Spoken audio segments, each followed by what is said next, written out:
Democrats in Texas looked at Julián Castro and saw a rising star, but his campaign never resonated nationwide, and today he dropped out of the presidential race.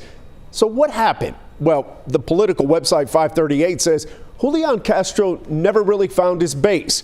Others point to a debate in September and what they call a disrespectful attack on Joe Biden's age. Barack Obama's vision was not to leave 10 million people uncovered. He wanted every single person in this country covered. My plan would do that. Your plan would not. They do not have to buy in. They do not have to buy in. You just said that. You just said that 2 minutes ago.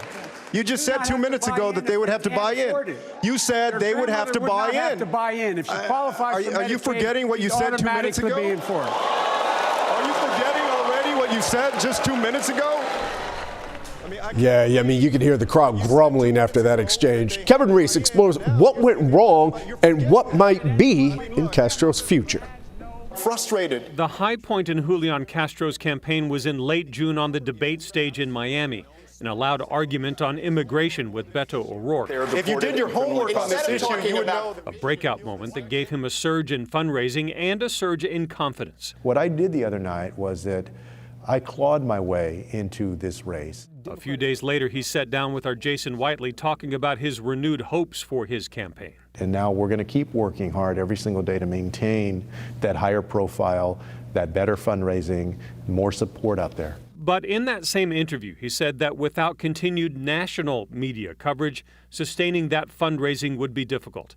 And just like Beto O'Rourke and then Kamala Harris, the fundraising slowed to a crawl. He couldn't catch fire again and didn't qualify in fundraising or polling to make the most recent debate stage. I am a candidate for President of the United States of America. Earlier today, the former San Antonio mayor and youngest member of Barack Obama's cabinet announced on Twitter that his run was ending, saying that I'm so proud of everything we've accomplished together. I'm going to keep fighting for an America where everyone counts. I hope you'll join me in that fight.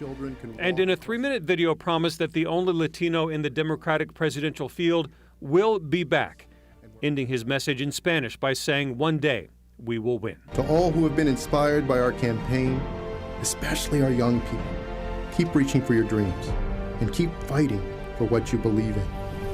Ganaremos un día. In Dallas, I'm Kevin Reese.